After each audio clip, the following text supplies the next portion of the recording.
More than a dozen states are suffering through excessive heat, and Florida being one of those. The Panhandle has been experiencing triple-digit heat indices for some time now.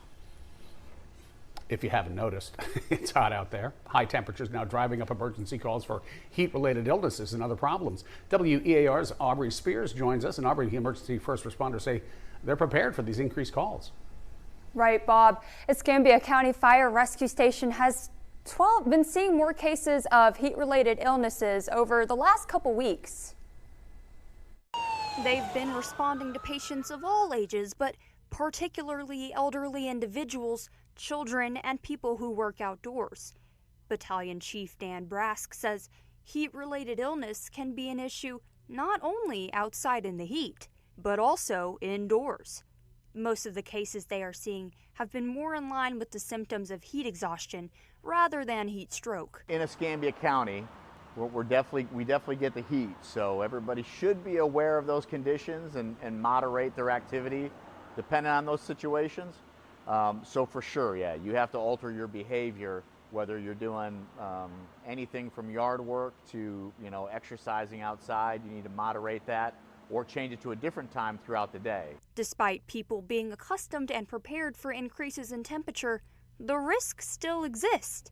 Brask says that the best way to keep yourself safe is to hydrate up to 12 hours before going out into the heat, as well as to stay in the shade. Using a fan or mist to keep yourself cool is also recommended.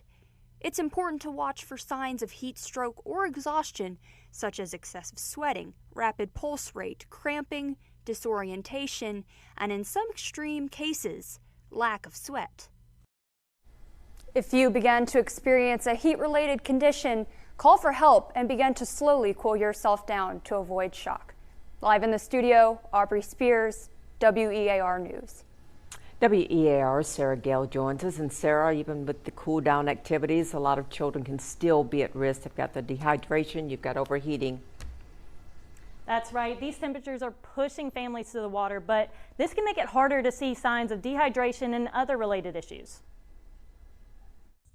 The heat index has reached triple digits every day this week, and people everywhere are feeling the effects. We are seeing a lot more patients presenting this time of year with dehydration, heat exhaustion, and occasionally heat stroke. Because of this, parks and playgrounds are virtually empty. You can see this side is 124 degrees, 25 degrees. That's almost like asking kids to sit on a hot stove. So where are people going? The pools. But that doesn't mean that there aren't heat risks here too. We love to be outside all the time, but at some point, especially like in the middle of the day like it is now, we have to take it to the water. Just because you are in the water doesn't mean you can't get dehydrated. And with young kids, you need to pay close attention to possible signs of dehydration. If you're out in the heat, you have dark urine, if you have decreased urination, if you're feeling fatigued, go indoors, drink something cool down. If you're still not feeling better, then go see your doctor. Angela Watts knows that there are other signs to look for as a parent. The red in the face, the not making a connection when they speak, just kind of slowing down their pace a little bit. The younger the kids are, the less likely they'll tell you they need water. The key is to keep an eye out for these signs and make your child take water breaks often. I make sure they bring their water bottles with them. Mine's kind of yellow because we put some electrolytes in there too. When it's hot on days like this, it's always important to have water on hand, juice, anything you can to keep them hydrated.